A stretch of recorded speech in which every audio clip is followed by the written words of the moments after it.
हां विद्यार्थी मित्र हो, तर बघा आता आपला हा तासिका क्रमांक चौथा तासिका आहे, आपला चौथा पिरियड आहे.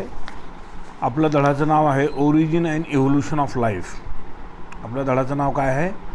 Origin and evolution of life. या धड्यामध्ये आपण आता पुढचा भाग आपण बघणार आहोत, ऑर्गॅनिक इव्होल्यूशन. बरोबर. याच्या अगोदरच्या तासिकेमध्ये मिलरच्या एक्सपेरिमेंटच्या माध्यमातून त्या मिलर्सनं आपल्या एक्सपेरिमेंटमध्ये ज्यावेळेस पृथ्वी सुरुवातीला निर्माण झाली त्यावेळेस काहीही सजीवसृष्टी नव्हती, एकही मायक्रो ऑर्गॅनिझम पृथ्वीवर नव्हता. त्यावेळेसचं वातावरण त्यानं आपल्या एक्सपेरिमेंटमध्ये त्यावेळेचं वातावरण तयार करून दाखवलं.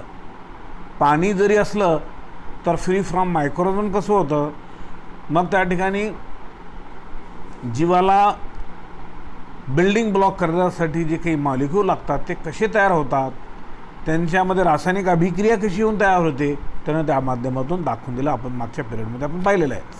आता नंतरचा भाग आहे आपल्याला ऑर्गॅनिक इव्होल्यूशन. आता बघा, ऑर्गॅनिक इव्होल्यूशन तुम्हाला सांगण्यापूर्वी मी तुम्हाला कल्पना देतो. हे सगळे व्हिडिओ मी व्हॉट्सअप ग्रुपवर टाकतो. व्हॉट्सअप ग्रुपवर सर्व विषयाचे व्हिडिओ असतात तुमच्या. आता हे मी टाकत असलेले, मात्र तुम्हाला आपल्या बायोलॉजी जर स्वतंत्र जर तुम्हाला पूर्ण चॅप्टर म्हणा किंवा सगळा अभ्यास जर करायचा असेल तर तुम्हाला त्या ठिकाणी आपलं यूट्यूब चॅनलवर तुम्ही नेहमी बघू शकता. त्या यूट्यूब चॅनल आपलं नाव आहे डॉक्टर अकबर बायोलॉजी. हे प्रत्येक पिरियडमध्ये मी नेहमी हिंट देत असतो आणि ह्या यूट्यूब चॅनलला तुम्ही सबस्क्राईब करून घ्या. फ्री ऑफ चार्जमध्ये आहे, त्याचं कुठलंच खर्च नाही, तुम्हाला 5 पैसे देण्याची काही गरज नाही. फुकटमध्ये तुम्ही फक्त तुमच्या मोबाईलमध्ये नेट असायला पाहिजे, त्या माध्यमातून तुम्ही त्या ठिकाणी ते बघू शकता, असा त्याचा अर्थ आहे. त्याच्यासाठी तुम्हाला त्या ठिकाणी यूट्यूब चॅनल तुम्हाला सबस्क्राईब करून घेतलं तर तुम्हाला सर्व बायोलॉजीचे पिरियड येतील, हे लक्षात घ्या. ओके. आता त्याच्या पलीकडे मी काही सांगू शकत नाही.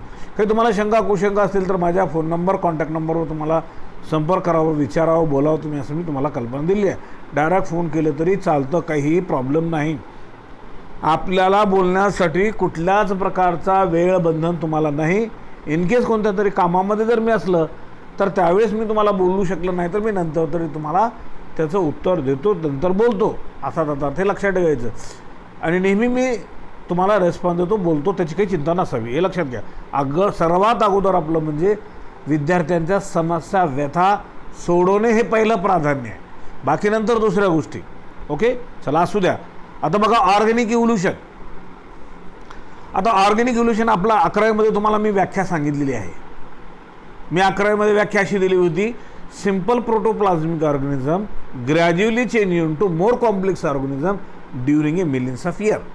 आता या पुस्तकामध्ये ही व्याख्या वेगवेगळ्या पद्धतीने दिलेली जरी असली तरी अर्थ मात्र आपल्याला त्याचा एकच निघतो, असा त्याचा अर्थ. हे समजून घेणं अत्यंत महत्त्वाचं आहे. सिंपल प्रोटोप्लाझमिक म्हणजे काय, याचा अर्थ असा, साधं जीवद्रव्य, सिंपल प्रोटोप्लाझमिक ऑर्गॅनिझम, साधं जीवद्रव्य ऑर्गॅनिझम, हळूवार त्याच्यामध्ये बदल होतो. Simple protoplasmic organism gradually change. आता ह्याच्यामध्ये जे बदल होते ना, अतिशय हळूवार पद्धतीने, बरोबर आहे. Gradually change into more complex organism, साध्यापासून कॉम्प्लेक्स, एक पेशीपासून बहुपेशी तयार होण्यासाठी. यासाठी किती कालावधी लागतो? During a millions of year. याला मिलियन्स ऑफ इयर्स लागतात. तुम्ही जर म्हणत असाल की नाही हे एवढ्या दिवसात तेवढ्या दिवसात, असं नाही. सिंपल प्रोटोप्लाझमिक ऑर्गॅनिझम, आता या पृथ्वी तलावर जी उत्क्रांती झालेली आहे, अचानक झालेली नाही, त्याला मिलियन्स ऑफ वर्ष लागलेले आहेत. थोडं बदल होतो आणि तो बदल म्हणजे हळूहळू नंतर त्या मोठ्या बदलामध्ये हळूवार रूपांतर होतो, त्यालाच आपण इव्होल्यूशन म्हणतो. म्हणून परत व्याख्या सांगतो, simple protoplasmic organism gradually change. Protoplasm म्हणजे जीवद्रव्य, साधं जीवद्रव्य असलेलं. Simple protoplasmic organism gradually change, त्याच्यामध्ये हळूवार बदल होऊन चेंज होतो. Simple protoplasmic organism gradually change into more complex organism during a millions of year is called as organic evolution. हे लक्षात घ्यायचं. चला आता मी पुस्तकातलं वाचतो त्याच पद्धतीचं आहे या ठिकाणी. आता पुढे तर या ठिकाणी बघूया इव्होल्यूशन.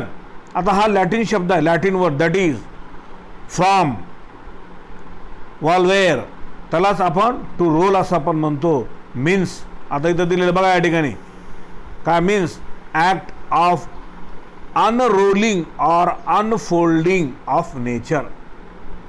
म्हणजे रोलिंग चालणारा असा तर अनफोल्डिंग मध्ये तर काही फोल्ड न होता ऑटोमॅटिकली ते निसर्गाचं चक्र हे चालत असतं. It bring about orderly changes from one form to other. आता ऑर्डरली म्हणजे विशिष्ट क्रमानुसार, विशिष्ट नियमानुसार एका परिस्थितीमधून दुसऱ्या परिस्थितीमध्ये ते हळूवार बदल होतच जातो, जसं आपण म्हणतो निसर्गाचा नियम आहे आपण म्हणतो तसं. These changes result in descendant becoming different from the ancestor. आता जे बदल झालेले आहेत त्यांच्या पूर्वजापेक्षा वेगळे असतील. आता उदाहरण सांगतो, माकडांचे आपले पूर्वज माकडा आपण असं म्हणतो.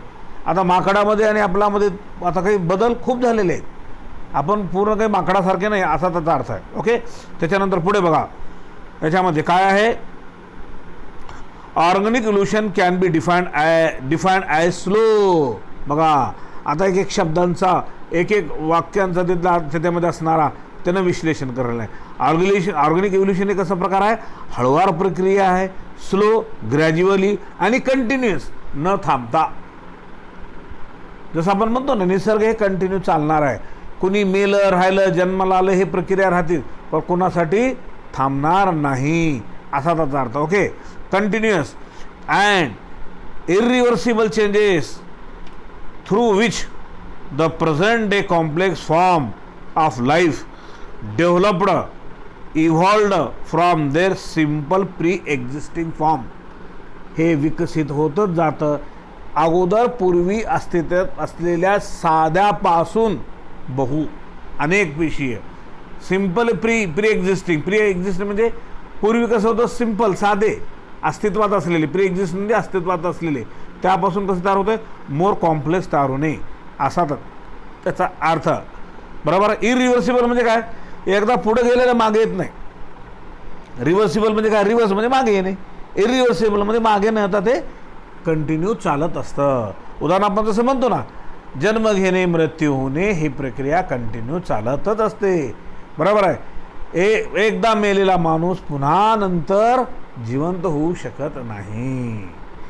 गेलेली माणसं पुन्हा येत नाही. म्हणजे हे काय दुसरा त्या ठिकाणी सजीव तयार होईल, परंतु तो गेलेला तो पुन्हा येणार नाही असा त्याला इरिव्हर्सिबल असं आपण म्हणतो. बघा पुढे बघा या ठिकाणी.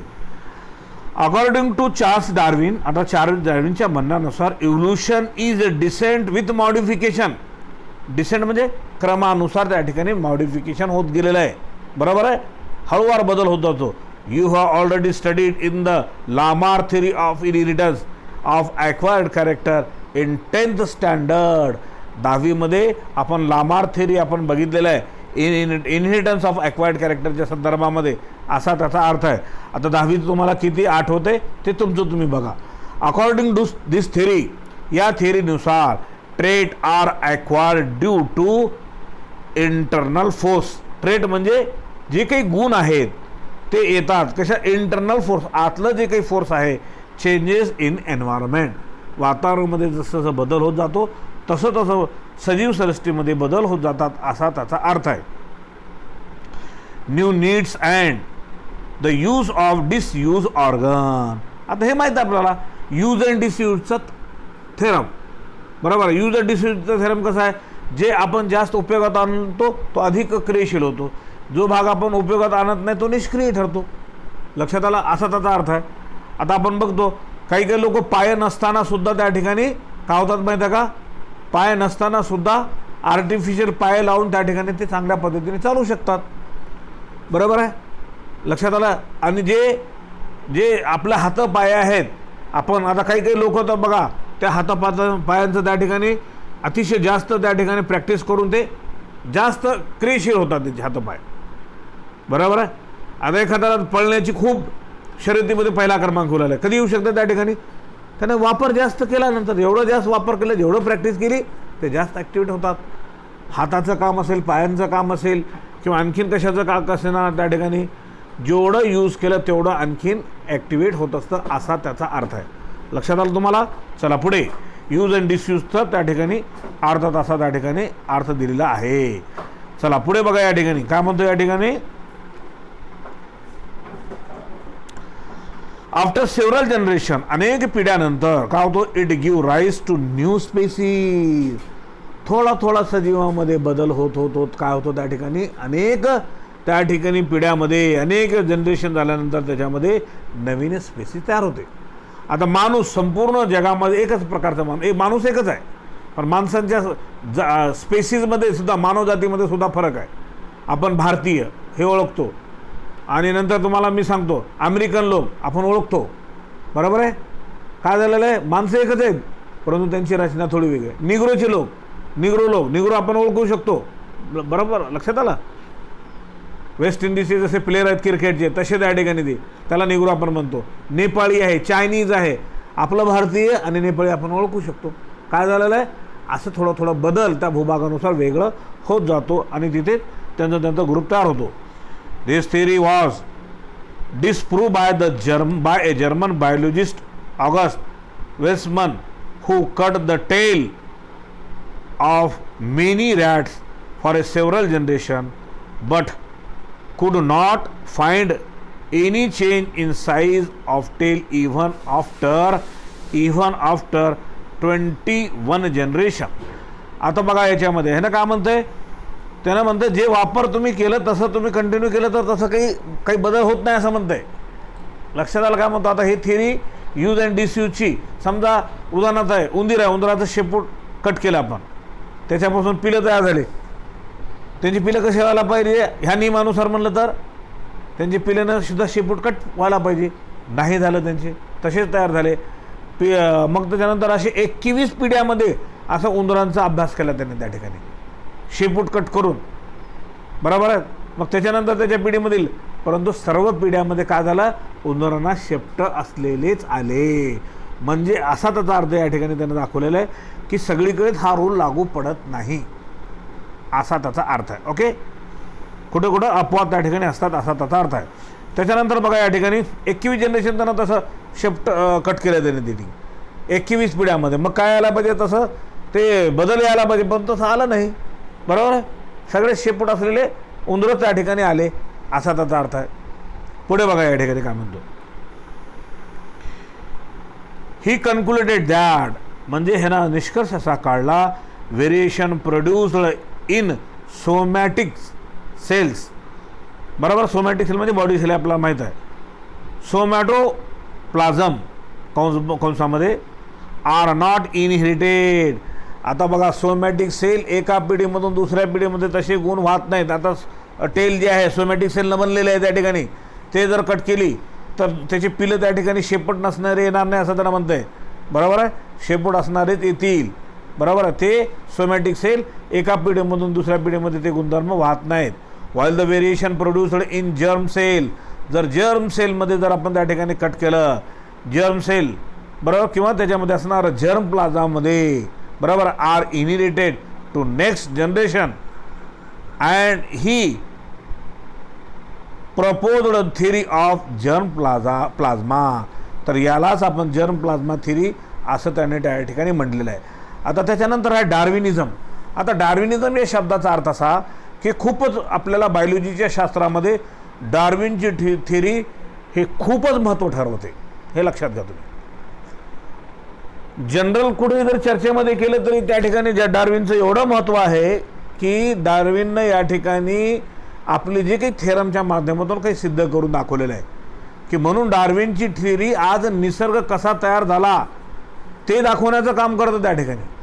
आता डार्विन थिअरीला काही आणखीन याला सुद्धा काही अपवाद आलेले आहेत. काही लोकांनी ऑब्जेक्शन घेतलेले आहेत. ते 100% खरं नाही असं म्हटलेलं आहे. बरोबर आहे? काही त्याच्यामध्ये काही त्याला अपवाद आहेत त्यालासुद्धा त्याच्यामध्ये ते दाखवलेलं आहे. मात्र 90%पेक्षा जास्त माझ्या माहितीनुसार डार्विन थिअरी खूपच उपयोगी ठरलेली. कशासाठी? या पृथ्वीतलावर सजीव सृष्टी हळूहळू कसं बदल होत जातो, कसं त्या ठिकाणी वाढते, त्यांचं कसं त्या ठिकाणी त्यांची पिढी त्यांचं लाईफ कंटिन्यू होत असतं त्याच्याबद्दल हे डार्विनिझमनं खूप महत्त्वाचं असं दिलेलं आहे. आता ह्याच्यामध्ये तुम्हाला सगळं मी या ठिकाणी दाखवणार आहे. ते ऑटोमॅटिकच तुम्हाला या ठिकाणी मी हे सांगत असताना तुम्हाला जे सगळ्या गोष्टी तुम्हाला अवगत होतील या ठिकाणी तुम्हाला कल्पना देतो. आता या ठिकाणी ते डार्विनिझमचं हे महत्त्व लक्षात घ्या. म्हणून मी सांगितलं डार्विनचं आपल्या जीवशास्त्रामध्ये खूप मोठं स्थान आहे. बरोबर, डार्विन आहे, लामार्क आहे, त्याच्यानंतर मेंडेलचं आहे. बरोबर, यांनी जे काही थेरम दाखवून दिलेले आहे, एक जीवशास्त्राला एक वेगळी दिशा मिळाली, नवीन दिशा मिळाली. आता एक मान्य सर्वांनाच अपवाद आहेत हे मान्य आहे, 100% नाही, परंतु 90%पेक्षा जास्त यांचे थेरम आजही लागू पडतात, आजही. पण काही ठिकाणी ऑब्जेक्शन घेतले गेलेलं आहे, ते मी नंतर तुम्हाला त्या ठिकाणी हे शिकवत असताना हे सांगितलेलं आहे, सांगतो. पण डार्विनचे नियम कसे लागू पडतात हे सुद्धा या ठिकाणी तुम्हाला आता या ठिकाणी सांगतो. ते बघा या ठिकाणी डार्विनिझम. बिफोर डार्विनिझम हे शास्त्रज्ञानं हे दाखवून देण्याच्या अगोदरच्या गोष्टी.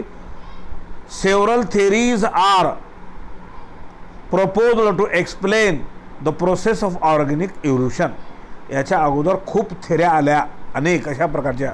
उत्क्रांती कशी झाली आहे पृथ्वी तलावर, सजीव सृष्टी कशी निर्माण झाली, मानवजात कशी तयार झालेली, इतर प्राणी कसे तयार झालेले, कुठून आले, कसे आले, त्यांच्यामध्ये बदल कसा होत गेला, किती कालावधी लागलं, हे सगळ्यांनी सांगितलेलं आहे. परंतु जास्त डार्विनचं महत्त्व त्याच्यामध्ये आहे. Few of them are explained below. त्याच्यापैकी काहीतरी खाली दिलेले आहे. लामार्कचे सुद्धा आहे म्हणून मी तुम्हाला सांगितलं. लामार्क 1809 मध्ये publish the theory origin of acquired character. Acquired कॅरेक्टरचं, ॲक्वायर्ड म्हणजे प्राप्त होणारे जे काही मिळालेले जे कॅरेक्टर, त्याची उगम कुठून झालं, which was then ruled out. त्यानं त्यावेळेस एक नियमच काढला होता. आता हे पास्ट टेन्समध्ये घ्यायचं आहे, कारण वाज असं म्हणलेलं आहे, वाज म्हणजे होता, आता हे काही नाही तिथं जीवन, म्हणून पास्ट टाइम. बरोबर आहे. त्याच्यानंतर आता Darwinism, theory of origin of species by natural selection. आता ह्यांना डार्विनच्या माध्यमातून काय म्हणतं आहे, theory of species, origin of species, कोणत्याही प्राणी आणि वनस्पतीची जात जी विकसित होते ते नैसर्गिक सिलेक्शनमुळे. नॅचरल सिलेक्शन म्हणजे निसर्गाचं सिलेक्शन, निसर्गच त्या ठिकाणी ते करत असतं ॲटोमॅटिकली, हळूवार बदल होऊन, असं त्यांना डार्विनने सांगितलेलं आहे. बरोबर आहे. आता हे थिअरी त्याने एक्सप्लेन केलं या ठिकाणी. ते कशा पद्धतीने केले तर या ठिकाणी तुम्ही बघा. या ठिकाणी Charles Darwin was a naturalist. Natural म्हणजे निसर्गाचा अभ्यास करणाऱ्या शास्त्रज्ञाला म्हणतात. Travelled extensively the world over from 20 December in 1831 to October 1836. 1831 पासून तर बरोबर आहे का म्हणतात त्या ठिकाणी 27 डिसेंबर 1831 ते ऑक्टोबरचा महिना 1836 पर्यंत यानं काय केलेलं आहे, संपूर्ण जगाचा अभ्यास केला त्यांनी त्या ठिकाणी. बरोबर आहे. And return to England. जगाचा भ्रमण करत अभ्यास करत असताना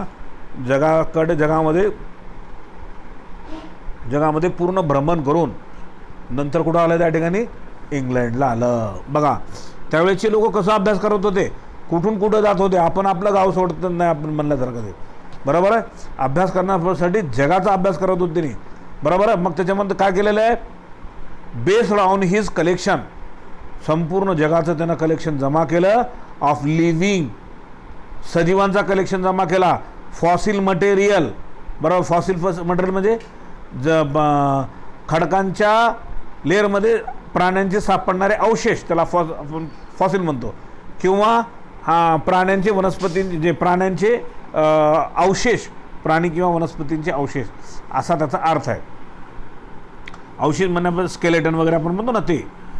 material he publish a book, त्यानं एक पुस्तक लिहून त्याच्यामध्ये पब्लिश केलं. काय, origin of species by natural selection. बरोबर आहे. ओरिजिन ऑफ स्पेसीज म्हणजे प्रत्येक सजीवाची जात जी आहे, स्पेसीज, मानव जात आहे, घोडा आहे, कुत्रा आहे, माकड आहे, बैल आहे, वनस्पती आहेत, वनस्पतीमध्ये असणारे कोणत्याही प्रकारचं लिंबू असेल, आंबा असेल, त्याच्यानंतर आणखी नारळ असेल, ह्या जाती आहेत. बरोबर आहे. यांची ओरिजिन कशी तयार झाली त्यानं त्यात दाखवलेलं आहे. The origin of species by natural selection. त्यांना पुस्तकाला नाव दिलं त्या ठिकाणी. He was very much influenced by Lyell. त्याला जिओलॉजिस्ट, त्याच्या जिओलॉजिस्ट भूगर्भशास्त्राचा अभ्यास करणाऱ्या शास्त्रज्ञाचा त्याच्याशी तो खूप प्रभावित झाला होता Darwin. Who pointed out that natural forces exist in the past are same as those existing at present. पूर्वी कालावधीमध्ये जे काही सापडलेले होते आजसुद्धा जे काही तसेच आहेत काही असं त्यानं दाखवलेलं आहे. Darwin observe that the natural forces रिझल्टेड in the changes in the earth crust along South America, full stop. He observed the variety of strange plant. आता त्यांना काय म्हणतात, व्हरायटी ऑफ स्ट्रेंज प्लांट असं म्हणताय. स्ट्रेंज प्लांट म्हणजे या ठिकाणी विचित्र अशा प्रकारचे वनस्पती ज्याला आपण म्हणतो, बरोबर आहे, ते या ठिकाणी त्यानं कलेक्ट केलेले असा त्याचा अर्थ ते, बरोबर आहे. त्याच्यानंतर हां, प्लांट अँड ॲनिमल इन गॅलोपॅगस, बरोबर आहे. मग त्या ठिकाणी गॅलोपॅगस म्हणजे एक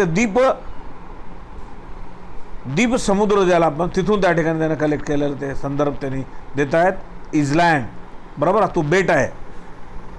other near by island in archipelago in term of various between the tortoise and finches. आता या बेटावर त्याने काय केलेलं आहे, कासव आणि फिंचेस म्हणजे जे काही पक्षी आहेत, पक्ष्यांच्या वेगवेगळ्या चोची असलेले. कावळ्याची चोच वेगळी आहे, आता लक्षात घ्या. कबूतरची वेगळी आहे, चिमणीची वेगळी आहे. त्याच्यानंतर पॅरोट म्हणजे आपण काय म्हणू त्याला, पोपट, बरोबर आहे. प्रत्येकाचं अन्न प्रत्येकाचं वेगवेगळं आहे, म्हणून ते खाण्यासाठी विकसित केले गेलेले आहे. असे त्या ठिकाणी त्यानं काय केलेलं आहे, अभ्यास केला. त्याच्यानंतर आता बघा, similarly observation were also made by Wallace. He was also influenced by a Malthus an economist who worked on human population, maintaining that the reproductive potential of human is greater than other. मानवी प्राण्यांचं उत्पादन हे इतर प्राण्यापेक्षा अधिक वेगाचं जास्त असं त्यानं सांगितलेलं आहे. This resulted in multiplication of human population without corresponding increase in the food supply. मग त्याच्यामध्ये अन्नाचा सप्लाय न होता सुद्धा त्यांच्यामध्ये कशा पद्धतीने झालेलं आहे ते दाखवलेलं आहे. This increase lead to competition and struggle for existence in human species. मानवी जातीमध्ये, मानवी सजीवामध्ये, मानवामध्ये काय, त्यांच्यामध्ये काय, अन्न घेऊन आपापलं जीवन जगण्यासाठी, मोठे होण्यासाठी सगळ्यामध्ये स्ट्रगल राहतं. अन्नासाठी, राहण्यासाठी, सगळेच सजीव स्ट्रगल करत असतात, बरोबर आहे. कोणालाही आयतं मिळत नाही, कष्ट करावं लागतं असा त्याचा अर्थ आहे. मग त्याच्यानंतर त्या ठिकाणी काय म्हणते, ही was also influenced by plant oblique animal breeder who by using the artificial selection. आता कृत्रिमतासुद्धा या ठिकाणी ते तयार केलं जातं असा त्याचा अर्थ आहे. Alter the characteristics of cultivated plant and domestic plant.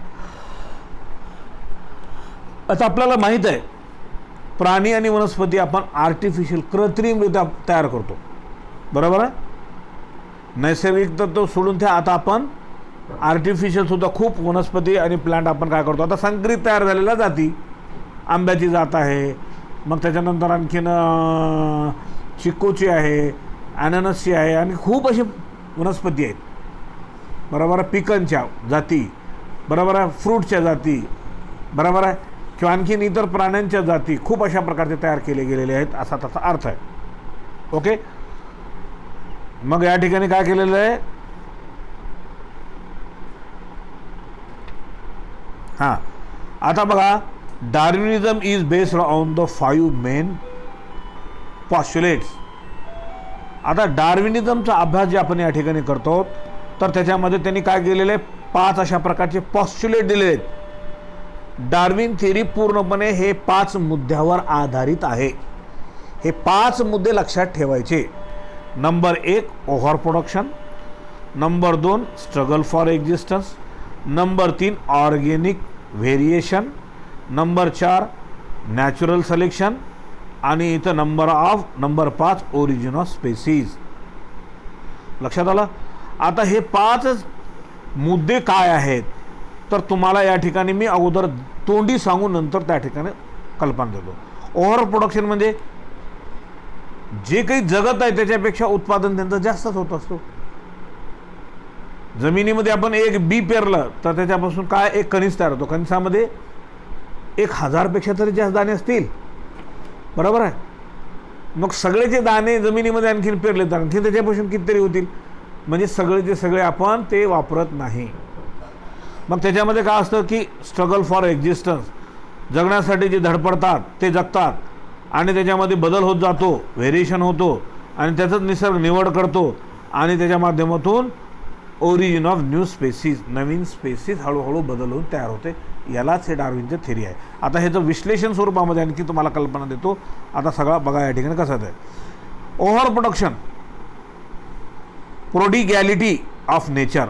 नेचरमध्ये काय उत्पादन क्षमता जास्त असते. ओव्हर प्रोडक्शन, कोणतंही सजीव जिवंत असण्यापेक्षा त्यांची उत्पादन कॅपॅसिटी खूपच जास्त असते सजीवामध्ये, बरोबर आहे. मग नंतर काय होतंय, सगळेचे सगळे जिवंत राहत नाहीत, बरोबर आहे. काही त्यांना अन्न मिळालं नाही म्हणून जातात, काही पाणी मिळालं नाही म्हणून जातात, काही त्यांना शत्रू खातात म्हणून संपून जातात आणि प्लस मायनस इक्वल टू बरोबरच होऊन जातं, असा त्याचा अर्थ आहे. चला आता बघा या ठिकाणी इथं काय म्हणतो. या ठिकाणी हे थिअरी या ठिकाणी हे लक्षात घ्यायचं, हे खूपच महत्त्वाचं आहे. हे तुमच्या जीवनामध्ये सुद्धा माहीत असावं. हे तुम्हाला कोणीही विचारलं तर, आता हे पुस्तकातच सोडून द्या, जीवनामध्ये सुद्धा हा फॉर्म्युला आपल्याला लागू पडतो. लक्षात ठेवणं अत्यंत आवश्यक आहे. या ठिकाणी काय म्हणतो या ठिकाणी बघा. आता एक मुद्दा मी एक्सप्लेन करतो. It is the natural tendency to produce more number of progeny in geometric ratio for the perpetuation of the species. आता ज्या काही जिवंत असणाऱ्या ज्या स्पेसीज आहेत त्यांची पिलं जिवंत असण्यापेक्षा खूपच तयार होत असतात. लक्षात आलं काय म्हणतो. जन्माचा आकडा खूपच असतो प्रत्येक सजीवांचा, बरोबर आहे, असा त्याचा अर्थ आहे. मात्र सगळेचे सगळे मोठे होत नाहीत. त्यानं ते सांगितले. He observe the prodigality potential many species of plant and animal. For example, आता त्यानं उदाहरण दिलेलं आहे. Salmon fish produces about 28 lakh eggs in a single season. बघा, एका सीझनमध्ये हा मासा सॅल्मन नावाचा फिश, बरोबर आहे, एका सीझनमध्ये किती अंडी देतो म्हणते त्यानं, 28 लाख अंडी देत असतं. लक्षात घ्या. बघा लक्षात घ्या काय म्हणतो. मग काय त्या ठिकाणी आणि सगळ्यांचे सगळे जिवंत राहिले तर काय होत आहे, सगळ्यांचे सगळे पिलं, काही अंडे खराब राहतील, काही अंडे त्यांना कोणी दुसरे खाणारे मिळतील किंवा त्यांना अन्न मिळालं नाही म्हणून ते निघणार नाहीत, काही खराब होतील, बरोबर आहे. मग नाही तर सगळेचे सगळे 28 लाखच जर पूर्णचे पूर्ण एका फिशपासून एवढे तयार जर झाले असते तर सगळे जगले असतं तर काय झालं असतं. एकाचे स्पेसीज, एकाच माशाच्या जातीने सर्व त्याचेच फिशेस पूर्ण भरून गेले असतं समुद्र, बरोबर आहे का. मग दुसऱ्यांना संधीच राहिली नाही. मग या समुद्रामध्ये दुसरे सुद्धा प्राणी आहेत ना, म्हणून तो त्याला खातो, तो त्याला खातो, तो त्याला खातो आणि अशा पद्धतीने निसर्गाचं त्या ठिकाणी समुद्रामध्ये जे प्रमाण राखायला पाहिजे तेवढंच राहतो. हा त्याचा अन्न आहे, तो त्याचा अन्न आहे, तो त्याचा अन्न आहे, असा त्याचा अर्थ आहे. म्हणून या ठिकाणी आता पुढचं उदाहरण आणखी दिलेलं आहे त्यानं फिशच्या नंतर, बरोबर आहे. In A span of 750 years. बघा, संपूर्ण जीवनामध्ये 750 वर्षामध्ये single pair of elephant produce. बघा, सिंगल पेअर कोणाचं, एलिफंट म्हणजे हत्तीचं, बरोबर आहे. त्याचं आयुष्य किती आहे त्या ठिकाणी 750 आहे हे जीवन पूर्ण. मग तेवढ्या जीवनामध्ये एलिफंट किती 9 लाख पिलांना जन्म देतो असं म्हणतंय. बरोबर आहे. 9 लाख म्हणजे एकदा देत नाही ते. बरोबर आहे, असा त्याचा अर्थ आहे. मग काय होतं त्या ठिकाणी, इथं काय म्हणतंय, असं होतंय, however the size of given species in A given area remain relatively constant. एवढं जरी देत असलं तरी सगळेच्या सगळे म्हणजे काय होतंय, एवढं जरी देत असलं तरी मात्र प्लस मायनस इक्वल टू 0 बरोबर राहतं. का? सगळेचे सगळे जगू शकत नाहीत ना. बरोबर आहे. त्यांनाही खाणारे काही प्राणी असतात. बरोबर आहे. कोणाला अन्न मिळालं नाही म्हणून मरून जातात, कोणाला पाणी मिळालं नाही म्हणून मरून जातात, कोणाला रोग झालं म्हणून मरून जातात. म्हणून एवढे जरी जन्माला दिले तरी सगळे जन्माला आलेले जिवंत राहत नाहीत. बरोबर आहे. म्हणून काय, तुमच्या फिजिक्स आणि केमिस्ट्रीमध्ये एक शब्द आहे बघा, energy of the universe remains constant. विश्वाची ऊर्जा कायम सारखी असते, फक्त एका माध्यमातून दुसऱ्या माध्यमामध्ये ट्रान्सफर होते. मात्र म्हणजे तसंच आहे, सजीव सृष्टी सुद्धा किती जरी वाढली तरी त्याच्यामध्ये प्लस मायनस इक्वल टू बरोबर होतो. का? कारण ह्याला त्यानं खाते, त्याला त्यांना खाते, त्याला त्यांना खाते, त्याला त्यांना खाते, हे निसर्गाचा नियमच आहे. अन्न साखळी आहे म्हणून ते बॅलन्स राखतं, असा त्याचा अर्थ आहे. ओके. म्हणून या ठिकाणी असं म्हणलं एलिफंटचं, however the size of given species in a single area remain relatively constant because of fluctuation that occur in season. आता त्यांच्या जीवनामध्ये चढ उतार असतात ना, फ्लक्च्युएशनमध्ये चढ उतार. एवढेचे एवढे जगले, जन्माला तर गुणाकाराच्या पद्धतीने उडतात. एकाचे 4, 4चे 50, 50चे कितीतरी आणखीन. बरोबर आहे. असं, परंतु सगळे जिवंत राहत नाहीत. एका माणसापासून किती तयार होतील माणसं, त्यांची पिलं म्हणजे किती होतील त्या ठिकाणी. म्हणजे एकच जर जगला असतं तर काय झालं, तर single species occupy by the earth, सगळ्यात एकाच स्पेसीनं पूर्ण पृथ्वी व्यापून गेली असती. परंतु पृथ्वीवर एकच स्पेसी असते का? नाही, सगळ्या स्पेसीज आहे, सर्व जाती आहेत. म्हणून अन्न साखळी आहे, म्हणून सगळं बॅलन्स राहतं, सगळेचे सगळे जिवंत राहत नाहीत असं त्याचं म्हणायचं. मग जिवंत राहण्यासाठी इथं काय म्हणते, स्ट्रगल फॉर एक्झिस्टन्स. मग जे काही जिवंत राहतात, जे काही पिलं जन्माला येतात, ते काय करतात, प्रत्येकजण जगण्यासाठी धडपडतो. शत्रूपासून बचाव करण्यासाठी पळून जातो, अन्न खाण्यासाठी पळून त्या ठिकाणी अन्न घ्यायला प्रयत्न करतो, पाणी नाही मिळालं तर पाणी मिळवण्यासाठी स्पर्धा करतो. यालाच म्हणतात स्ट्रगल फॉर एक्झिस्टन्स. सजीव म्हणल्यानंतर सजीवामध्ये जगण्यासाठी धडपड असते, याला स्ट्रगल फॉर एक्झिस्टन्स असं म्हणतात. काय म्हणतात त्याचा अर्थ बघा, tendency of over population lead to struggle for existence between the members of population for a limited supply of food. आता अन्नाचा सप्लाय लिमिटेडच असतो, प्रत्येकजण त्या ठिकाणी अन्न घेण्यासाठी धडपडतो, कारण त्याला जिवंत राहायचं आहे. याला स्ट्रगल फॉर एक्झिस्टन्स असं म्हणतात. 2. Overcome adverse environmental condition. कधी कधी वातावरण खराब जर असलं तर त्याच्यापासून बचाव करण्यासाठी आपण काय करतो, प्रयत्न करतो. पाऊस जास्त पडायला लागला, थंडी जास्त व्हायला लागली, गरमी व्हायला लागली, तर आपण त्याच्यापासून बचाव करण्यासाठी प्रयत्न करतो. कशासाठी? जगण्यासाठी. स्ट्रगल फॉर एक्झिस्टन्स, जगण्यासाठी प्रत्येक अस्तित्व आपलं टिकून ठेवण्यासाठी प्रयत्न करतो, असा त्याचा अर्थ आहे. Okay. Or to overcome adverse environmental condition or for a space or escape from the enemy. आणखीन दुसरं काय महत्त्वाचा मुद्दा त्या ठिकाणी, शत्रूपासून बचाव करण्यासाठी सुद्धा आपण पळ काढतो. आपण म्हणजे सर्व प्राणी, ह्याचा शत्रुत्व आहे त्याचा शत्रुत्व कुणी का असेल त्या ठिकाणी, तो एकमेकापासून परावृत्त होतो. मग त्याच्यानंतर आता ह्याच्यामध्ये काय होतं त्या ठिकाणी, आणि अशा पद्धतीने हळूवार काय होतो, ऑर्गेनिक व्हेरिएशन.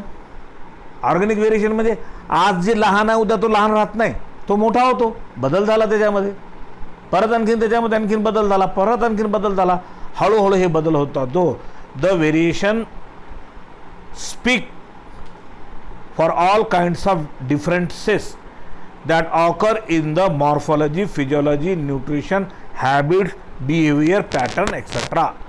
आता हा जो फरक आहे, जो बदल होत असतो, व्हेरिएशन, हे कशामध्ये होतो, त्याच्या बाह्य स्वरूपामध्ये होतो, अंतर्गत रचनेमध्ये होतो, अन्नामध्ये होतो, हॅबिटॅटमध्ये होतो. हॅबिटॅट म्हणजे जिथं त्याला कुठं कसं राहायचं त्या ठिकाणी, बिहेवियर स्वभाव पॅटर्नमध्ये होतो, सगळा हा बदल होतो. Darwin recognized these variation. डार्विननं हेच बदल होत गेलेलं त्यानं काय केलेलं आहे, ओळखलेलं आहे as a raw material for evolution. त्याला अंडरलाईन करा, उत्क्रांतीसाठी हाच काय आहे, कच्चा माल आहे. लक्षात आलं काय म्हणतो, हे काय आहे, डार्विननं तेच केलं या ठिकाणी. Darwin recognized these variation raw material for evolution.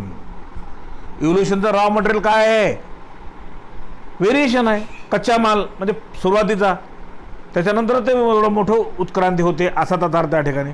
लक्षात आलं. चला पुढे, variation were observed among members of the same species. आता व्हेरिएशन बदल होत ना. आपल्या घरामध्ये सारखे सगळे तर सगळ्याला अन्न काही मोजून काही तराजुनेमध्ये तोलून मिळत नाही. कोण अशक्त असतो, कोणी स्ट्रॉंग असतो, कोणी कमी खातो, कोणी जास्त खातो, कोणाचं काय असं आहे, कोणाचं इन्कम कमी आहे, कोणाचं जास्त आहे, कोणाचं कसं, कोणाचं असं बदल होत असतो. बरोबर आहे. And even in different species. आणि एका स्पेसीजमध्येही व्हेरिएशन होतो, वेगवेगळ्या स्पेसीजमध्ये सुद्धा बदल होतो.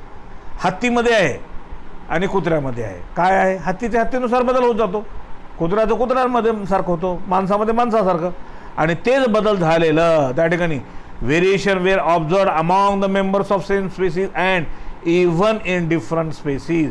सारख्या स्पेसीमध्ये किंवा वेगवेगळ्या स्पेसीमध्ये बदल होत जातो आणि यालाच म्हणतात नेचर सिलेक्शन. मग जे जे चांगले चांगले आहेत, जे धष्टपुष्ट आहेत, ते निसर्ग त्याची निवड करते ते जगण्यासाठी.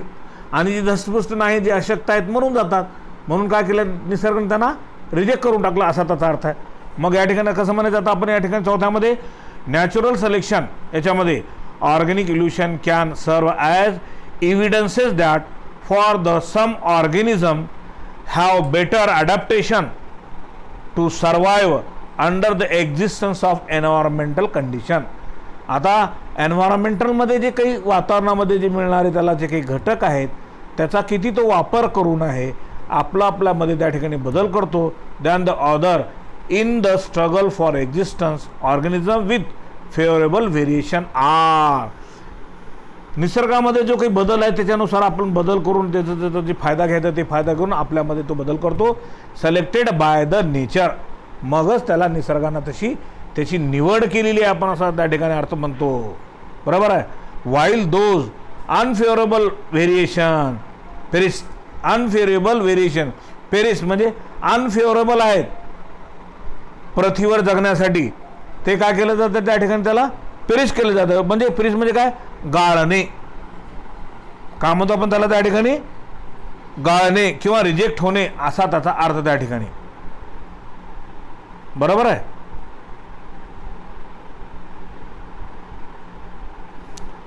हां, तर त्याच्यामध्ये आता बघा या ठिकाणी पेरिस म्हणजे गाळणे, नाश होणे, नष्ट होणे किंवा संपणे असा त्याचा अर्थ आहे. तो ते संपून जातं त्या ठिकाणी. निसर्ग त्याला काय केलेलं आहे, अनसिलेक्ट केलेलं आहे. जे धष्टपुष्ट आहे, खाऊन स्ट्रॉंग, भिडून पडून आपलं अन्न घेऊ लागलं, पाणी घेऊ लागलं, खाऊन पिऊन राईट होऊ लागले, तर त्याच्यामध्ये बदल होत जातो, तो स्ट्रॉंग होतो, जगण्यासाठी धष्टपुष्ट राहतो. म्हणून काय म्हणत निसर्गाने त्याची निवड केली, ते पुढं चांगलं आलं तर असा त्याचा अर्थ आहे. त्याच्यानंतर आता पुढे बघा या ठिकाणी, अकॉर्डिंग टू डार्विनच्या तत्वानुसार the principle by which useful variation are preserved by nature. अशा प्रकारचे वेगवेगळे जे काही व्हेरिएशन म्हणजे जे चांगले बदल झालेले आहेत ते निसर्ग साठवून ठेवतो, त्याला प्रिझर्व असा त्याचा अर्थ आहे. Is called natural selection. यालाच आपल्याला नॅचरल सिलेक्शन. आता उदाहरणार्थ आपण जिवंत आहोत, लहानपणापासून आपण स्ट्रगल करत करत करत करत इथपर्यंत आलो, म्हणजे आपल्याला निसर्गाने आपली निवड केली. आणि नंतर समजा आपण हळूहळू आजारी पडून अशक्त व्हायला लागलो, अशक्त होऊन मरून गेलो, तर काय केलं निसर्गाने, रिजेक्ट करून टाकलं तिथं. बरोबर आहे. जोपर्यंत आपण स्ट्रॉंग आहोत तोपर्यंत त्या ठिकाणी इथपर्यंत निसर्गाने त्याची निवड केली असा त्याचा अर्थ. बरोबर आहे. म्हणून काय natural selection. H Spencer named this process. बघा, एच स्पिनरनं त्या ठिकाणी त्याला या प्रक्रियेला नाव दिलेलं आहे. काय दिलेलं आहे, process as survival of fittest. Survival of fittest म्हणजे जगण्यासाठी धष्टपुष्ट. फिटेस्ट म्हणजे शरीराने धष्टपुष्ट असलेला. म्हणजे याचा अर्थ असा की तो निसर्गाने त्याची निवड केलेली आहे, तो जगण्यासाठी सक्षम आहे, मजबूत आहे असा त्याचा अर्थ होतो त्या ठिकाणी. बरोबर आहे. आता इथूनच त्या ठिकाणी काय होतं, ओरिजिन ऑफ न्यू स्पेसीज. हळूहळू बदल होत जातो. आता बघा, माकडापासून मानवाची उत्पत्ती झालेली आहे असं म्हणतो. आता मानवामध्ये सुद्धा हळूहळू बदल होऊन मानवाचे सुद्धा वेगवेगळ्या प्रकार आहेत, सब स्पेसीज तयार झालेले आहेत. भारतीय लोक, अमेरिकन लोक, याच्या अगोदर सुद्धा सांगितलं, नेपाळी लोक, चायनीज लोक वेगळे दिसतात, बरोबर आहे. निग्रो लोक वेगळे दिसतात. काय झालं आहे त्याच्यामध्ये? अशा पद्धतीने त्यांना त्यांच्या भूभागानुसार त्यांच्यामध्ये कलर बदल गेला. अन्न मिळणाऱ्या सिच्युएशनमधून त्यांचं म्हणजे त्याच्यामध्ये बदल दिसून आला आपल्याला, असा त्याचा अर्थ आहे. यालाच आपण ओरिजिन ऑफ न्यू स्पेसीज किंवा स्पेसिएशन असं आपण म्हणतो. हळूहळू स्पेसीज होऊन नंतर त्याच्यामध्ये बदल होतो. याला मिलियन्स ऑफ इयर्स खर्च होतात. हे काही 100-200 वर्षामध्ये होत नाही. हळूहळू खूप बदल होत जात त्या ठिकाणी. नाहीतर आपण पूर्ण मानव एक जात म्हणतो. मानव जात असले तरी त्या ठिकाणी आपल्याला मानवामध्ये अमेरिकन लोक, आपण ते पांढरे शुभ्र असलेले ते नाव आपण आपल्यापेक्षा वेगळे आहेत त्या ठिकाणी आहेत का? मानव जात एकच आहे, मात्र त्यांचं कसं आहे, त्यांच्या भूभागावरून त्यांची रचना वेगळी झालेली आहे. थंड वातावरणामध्ये राहणाऱ्या लोकांचा कलर स्किनचा गोरा असतो. उन्हाळ्यामध्ये राहणाऱ्या लोकांचं ऊनमध्ये त्या ठिकाणी स्किनचा कलर त्या ठिकाणी काय होतो? काळा होतो. हेही फॅक्टर त्याच्यामध्ये उपयोगी ठरतात असा त्याचा अर्थ आहे. म्हणून या ठिकाणी आता ओरिजिन ऑफ स्पेसीजमध्ये बघत असताना या ठिकाणी काय म्हणतो त्या ठिकाणी ते बघा. As a favourable variation are transmitted from generation to generation. अशा प्रकारचे जे काही धष्टपुष्ट असलेले व्हेरिएशन आहे एका पिढीमधून दुसऱ्या पिढीमध्ये हे ट्रान्सफर होत असतात. लक्षात घ्यायचं. Okay, transfer one generation to another generation.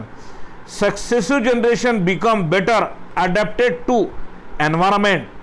अशा प्रकारचे सक्सेसिव्ह जनरेशन जे काही सक्सेस झालेले आहे तर ते काय होतं? बेटर अडॅप्ट म्हणजे वातावरण त्यांचं चांगलं आहे म्हणून त्याचं निवड करते. Gradually these adaptation with few new modification. याच अडॅप्टेशनमध्ये थोडा बदल होत जातो. Become fixed in the life cycle and finally giving rise to new species. अशाच पद्धतीने काय होतो? नवीन जात उत्पन्न व्हायला लागते. बरोबर आहे. हे डार्विनचे 5 मुद्दे हे लक्षात ठेवायचं. कुठेही उपयोग पडतात. परीक्षेमध्ये याच्यावर डेफिनेट प्रश्न विचारला जातो. 4 मार्काचा, 5 मार्काचा, 6 मार्काचा जे काही असेल तर आपल्या पॅटर्ननुसार ते तुम्हाला विचारलं जाणार. त्यासाठी तुम्ही तयारी करून ठेवणं अत्यंत आवश्यक आहे.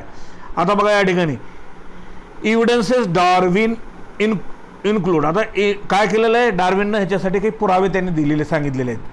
ह्याच्यावर ऑब्जेक्शनसुद्धा काही घेतलेलं आहे. पुढे त्या ठिकाणी सांगतो मी. आता डार्विनचे दिलेले काही पुरावे आहेत.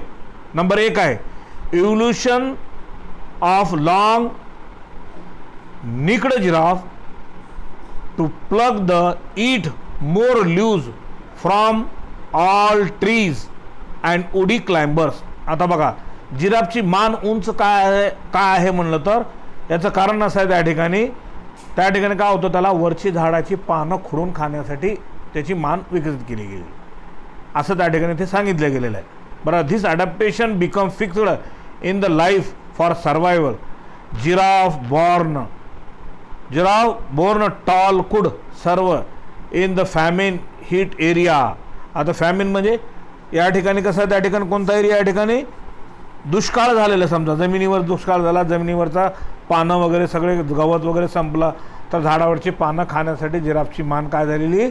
उंच झाली. कारण त्याला जमिनीचं खालचं त्या ठिकाणी सगळं दुष्काळ झालेलं आणि वर मोठे मोठे झाडं असल्यामुळे झाडाची पानं शेंड खाण्यासाठी ते मान त्याची उंच विकसित होत गेली असं त्यांना काही रिझन दिलेलं आहे. Giraffe born tall could survive in famine heat area. म्हणजे फॅमिन म्हणजे दुष्काळाचा भाग गरममध्ये. This adaptation was transmitted to their offsprings. आणि अशा प्रकारचे अडॅप्टेशन बदल झालेले. बरोबर आहे. मान उंच करून खाणारे हे बदल त्यांच्या जिराफच्या पिढीमध्ये सुद्धा यायला लागले. This is how. हे कसं? Present long necked giraffe came to exist. आता अशा प्रकारचे जिराफ उंच मानेचा आजही आपल्याला दिसून येतो. Number 2 black colour prepared moth evolved gradually as a new species. आता मॉथमध्ये ते फुलपाखरू जे आपण म्हणतो ना काळ्या कलरचे आजही आपल्याला दिसतात. बरोबर. त्याच्यानंतर 3 आहे DDT resistance in mosquitoes intestine. DDT spraying destroy all types of mosquito. आता DDT हे आपण काय करतो? कशासाठी? मारण्यासाठी, मॉस्किटोना संपण्यासाठी हे औषध फवारणी करतो आपण. पण काय होतं त्या ठिकाणी DDT रेजिस्टन्स मॉस्किटो इंटेन्सिव्ह, बरोबर आहे, डिस्टॉल्ड मॉस्किटो, कधी कधी त्याच्यानुसार त्या ठिकाणी ते त्यांच्या इंटरस्ट्रॅम स्प्रेइंग असा. तर हा व्यवहार some mosquito develop resistance to DDT. आता ह्याच्यामध्ये मॉस्किटोना मारण्यासाठी हे विकसित केलं जातं आहे, हे मान्य आहे. मात्र काही मॉस्किटोवर त्याचा परिणामसुद्धा होत नाही, कारण त्यांनी तशा प्रकारचं त्या DDTच्या विरुद्ध DDT हे केमिकल आहे, बरोबर लक्षात आलं. म्हणजे मॉस्किटोना मारण्यासाठी वापरलं जाणारे DDT हे केमिकल आहे, याचा वापर करून त्या मॉस्किटोना मारलं जातं. काही मॉस्किटोमध्ये त्याच्या विरोधामध्ये ताकद म्हणजे लढून त्या ठिकाणी वातावरण तयार करून म्हणजे त्यांच्या शरीरामध्ये तशा प्रकारची एक शक्ती तयार होते त्याला सहन करण्याची, त्या केमिकलला, आणि मरत नाहीत. Some mosquito develop the resistance to DDT and survive the onslaught DDT spray. आता बघा, स्लग DDT म्हणजे त्याच्यावर मात करणे, DDT मात करून त्याच्यावर सुद्धा त्या ठिकाणी ते जगतात असा त्याचा अर्थ. Such resistance mosquito survived and reproduce giving rise to more resistance offsprings. नंतर त्याच्यापासून त्याची पिलं कशी तयार होतात, DDTचा काहीही परिणाम न होणारे मॉस्किटो तयार होतात. म्हणजे DDT तुम्ही किती फवारणी केली तर ते डास मरतच नाहीत असा त्याचा अर्थ आहे. असं सुद्धा या ठिकाणी त्याने डार्विननं पुरावे दिलेले आहेत. आता ड्रॉबॅक अँड ऑब्जेक्शन टू डार्विनिझम. आता डार्विननं हे खूप मोठं चांगलं शास्त्र सांगितलेलं आहे, मात्र ह्याच्यावर सुद्धा काही ऑब्जेक्शन आलेले आहेत. ऑब्जेक्शन म्हणजे त्याच्यावर काही त्या ठिकाणी डार्विननं ते काही उत्तर देऊ शकलं नाही. आता मी तर माझ्या माहितीनुसार डार्विनचा 90% शास्त्र उपयोगी आहे, परंतु त्याला काही अपवाद आहेत. या गोष्टीला उत्तर डार्विन देऊ शकत नाही किंवा याचं सोल्युशन होऊ शकत नाही. आपण ह्याच्यामध्ये हे सुद्धा बघितलेलं आहे, बरोबर आहे. कशामध्ये बघितलेलं आहे, ह्याच्यामध्ये आपण इनहेरिटन्समध्ये बघितलेलं आहे. टॉल कॅरेक्टर डॉमिनंट आणि ड्वार्फ कॅरेक्टर रेसेसिव्ह, बरोबर आहे, असं आपण बघितलेलं आहे. म्हणजे कलरमध्ये असलं तर रेड कलर हे कसं आहे, डॉमिनंट आहे कोणाच्या, व्हाईटच्या विरोधामध्ये. मात्र दोघांचं कॉम्बिनेशन केल्यानंतर पहिल्या पिढीमध्ये रेड फ्लॉवर यायला पाहिजे असं आपण सांगितलं होतं, मात्र आलं कोणतं, पिंक आलं, बरोबर आहे. कारण असं काही ठिकाणी अपवाद आहेत असा त्याचा अर्थ आहे. ते या ठिकाणी अपवाद आपण या ठिकाणी बघूयात. बघा या ठिकाणी काय अपवाद सांगतो ते या ठिकाणी तुम्ही बारकाईने लक्ष द्या. ड्रॉबॅक तर सांगितलं. नंबर ए याच्यामध्ये, he considered the minute fluctuation variation as principle factor which are not heritable and not part of evolution. आता बघा हे ना काय म्हणत आहे, he considered the minute fluctuation variation, थोडंसं व्हेरिएशन असं म्हणत आहे, बरोबर आहे. काय आहे हे सांगत असताना ही कन्सिडर द मायन्यूट व्हेरिएशन, बरोबर आहे. हे व्हेरिएशन काय करतं, फ्लक्च्युएशन म्हणजे चढ उतार त्याच्यामध्ये, ॲज ए पेरिफेरल किंवा principal factor which are not heritable and not part of evolution. आता आपण जर थोडंसं बदल करून तसं आपण जर प्रयत्न केला तर आपल्याला उत्क्रांतीमध्ये आपल्याला बदल तसा दिसून येत नाही. थोडा जर बदल आपण समजा केला, समजा एका मुलगा आहे तो जन्मला, त्याचं कान कापून टाकलं, बरोबर, त्याच्यापासून पिलं त्याची लेकरं होणार आहे, बगर कानाचे होणार नाहीत, बरोबर आहे. एखादा समजा आंधळा आहे, आंधळ्याची लेकरं आंधळ होणार नाहीत, बरोबर आहे.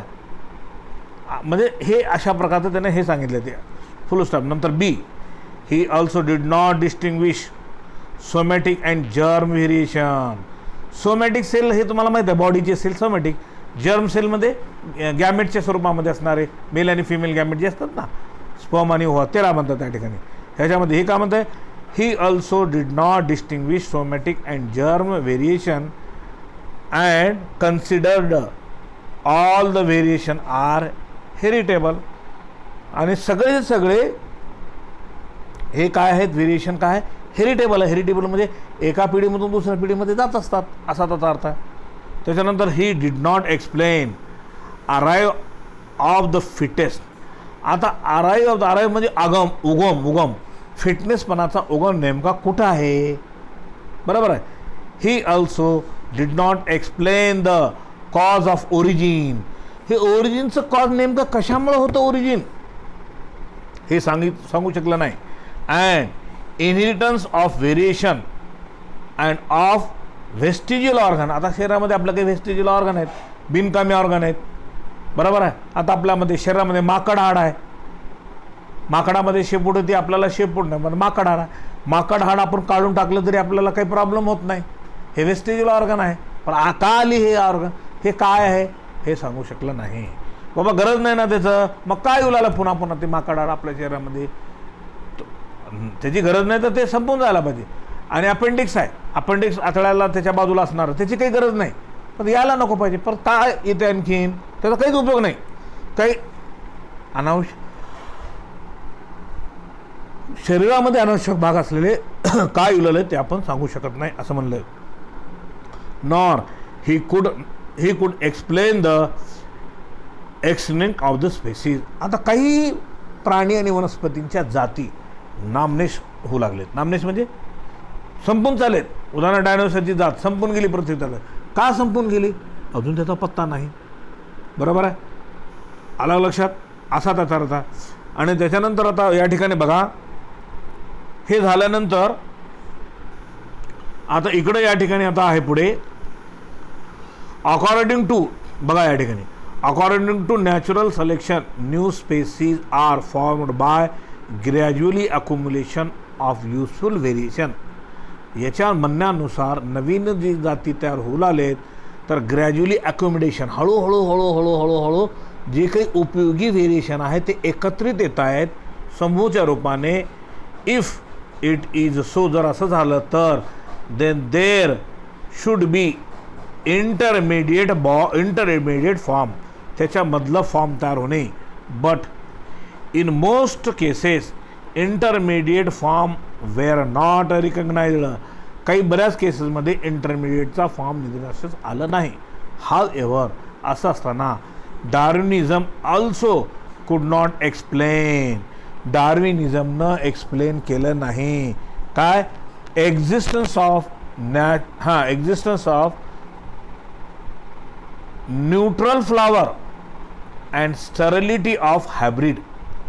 डार्विननं हे सुद्धा एक्सप्लेन करू शकलं नाही. न्यूट्रल फ्लावर, काही फुलं आहेत त्याच्यापासून काही फळं तयार होतच नाहीत. का तयार असं झालं हे सांगू शकलं नाही. आणि नपुंसकता त्याच्यामध्ये आली हायब्रिड करून सुद्धा. का आली तर ते डार्विननं सांगू शकलं नाही असा त्याचा अर्थ आहे. ओके, इथे आपण स्टॉप करूया. त्याच्यानंतर आता पुढचा भाग आपण या ठिकाणी काय करू, आपण पुढे नंतर